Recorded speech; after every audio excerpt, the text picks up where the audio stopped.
Hi friends, today I'm there in front of you to speak about a different topic altogether. A topic which concerns me, you, all of us, uh, that is all the fellow Indians. This is related to a social cause and an environmental cause. I'm not sure how many of you have heard about it, but uh, there is this thing called EPA and EIA. So, okay, let me just tell you about it and not keep you guessing much. EPA is nothing but Environmental Protection Act. This came into being after the Bhopal tragedy, which happened more than 30 years before. And as a provision of, and why did it come about? Because at that time the government and the people realized that there is a need for an act which protects the environment, and that was of course felt after the tragedy. And under this act there's something called as EIA is nothing but environmental impact analysis, so which is a very critical part of that act. It, I would say, defines that act in a way.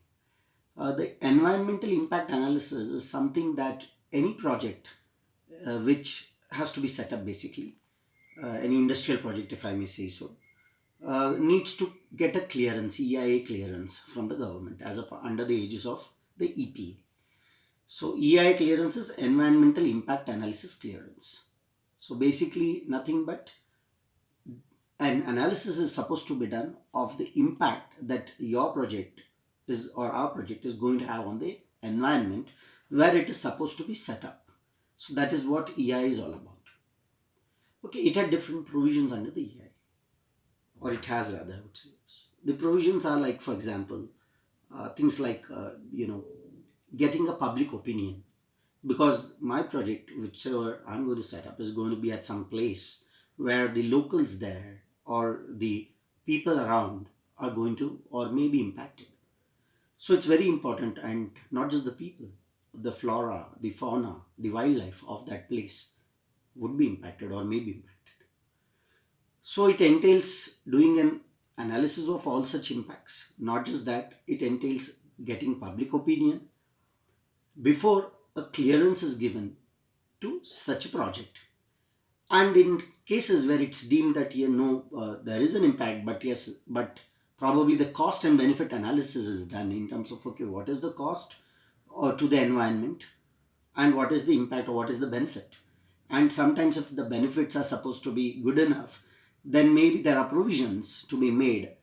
Like, for example, let's say there are some 100 trees to be cut to get my project going in a particular place.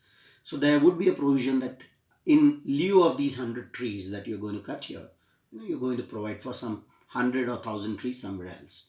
So there is this kind of a provision in that act.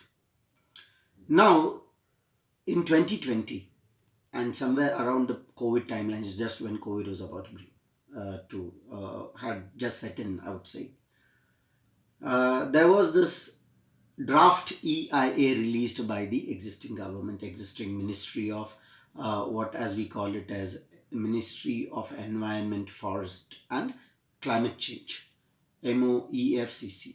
That's the acronym for that ministry. So they released a draft uh, provision for the EIA, environmental impact analysis.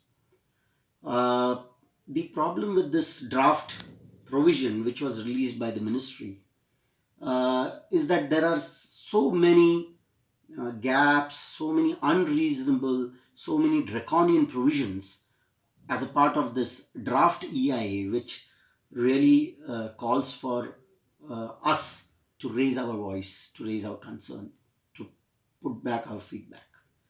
The good thing is there's something we can do about it. And before we come to that, let me tell you what are those provisions that this draft EIA seeks to provide for. Well, there are things like, an open hand, if I may say so, to the industries. Okay, why do I say that? The reason I say is because there is a provision for industries or for projects, if I may say, to be set up before getting a clearance. So it's like, hey, okay, we allow you to set up the project, and post facto we can give you a clearance. I mean, what is this? So basically, you are saying I'm allowing you to do a crime, but I will judge you whether or not you've done a crime afterwards. So now, for now, you are free to go ahead and commit your crime. Do we understand the type of impact it would have to the environment? If something gets destroyed, is that going to come back? And some paltry penalty provisions. If you find out that, hey, you did commit a crime, okay, I had asked you, I had, I thought you would not commit it, but now that you have committed, now I'm going to put this penalty on you. That paltry penalty doesn't make any sense. So that's the first type of a provision which this Act seeks to bring.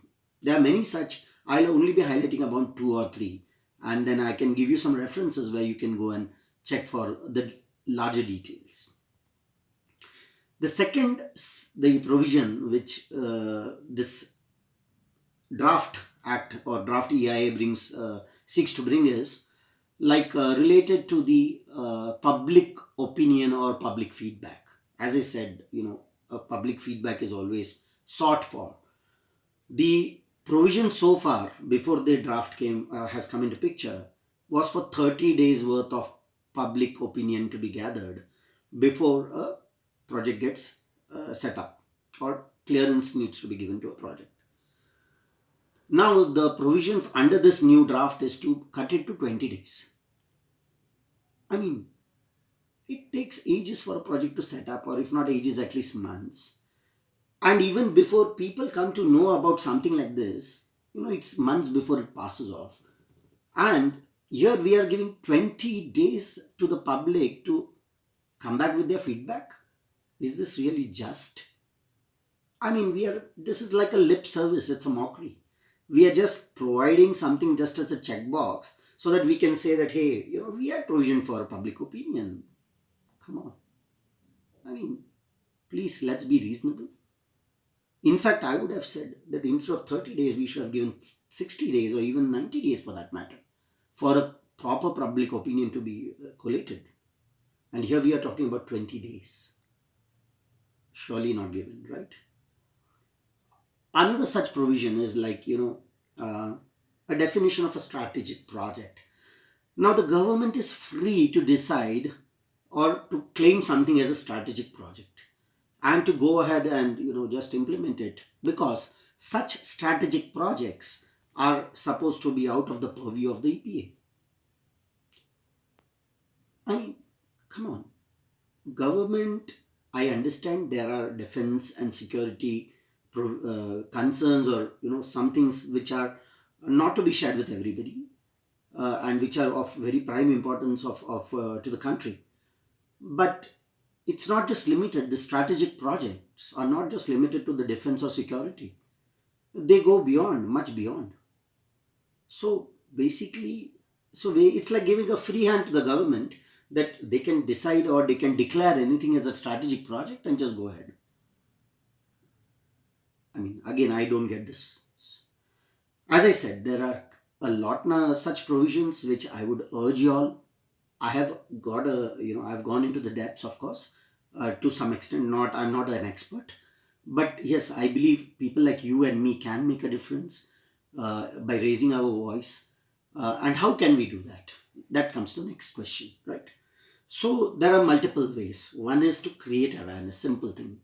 So people like me, as an example, this video which I'm recording for you all, or for everybody rather, to create an awareness. So you could either promote this awareness by either circulating the video which I'm going to share, or you can create your own videos or your own write-ups and share them across. That's one. Secondly, what is more important, and the most important I would say, is to write the mail with our opinion and our feedback to the Ministry of Environment. And I will give you their mail ID and everything. The mail ID to write, just give me a minute.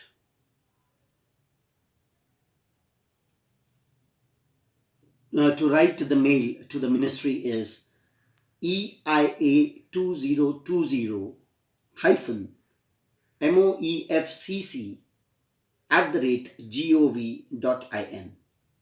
Let me repeat. It is EIA 2020 hyphen MOEFCC @gov.in. And MOEFCC stands for Ministry of Environment, Forest and Climate Change. So what can we do? We can write through this mail ID to the ministry and convey our feedback, our opinion and our suggestions and our concerns to the ministry with respect or with regards to this provision, to the provisions of the draft EI 2020. The good thing is we've got time up to 11th of August 2020 to convey our feedback. Earlier this time period was even limited by the ministry, but there is a High Court ruling which has now helped us, people like you and me, to get this timeline extended so that we can now still keep providing our feedback. And that is where I want to urge every fellow Indian who has a concern for this, for the mother nature, for Mother Earth, for our Vasundhara, to please take this step. Well, one more thing I've heard is like, it seems, or they say, I'm not sure how true that is, but that this is being done for the Atmanirbhar Bharat. Well, I can understand, yes, Atmanirbhar Bharat would call for, doing so many things in terms of making India, self-sustained. But how can an Atmanirbhar Bharat be without its Atma?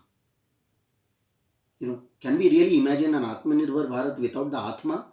The Atma being its Vasundhara, the Atma being its flora, fauna, wildlife, the people, the Adivasis, the villagers, people like you and me. Let's not play around under under some so-called justification to be given. It really doesn't make any sense. So once again, thanks for hearing me out so patiently. I hope I have been able to convey the points and try to bring about the awareness which I seek to do. And I also again request and urge you all to please create this awareness from your side also. Write to the ministry, and I will be sharing, along with this video, I'll be sharing a small write-up, as well as I'll also be sharing the details of what the mail I have written, to the ministry, so that it acts as a reference for you all.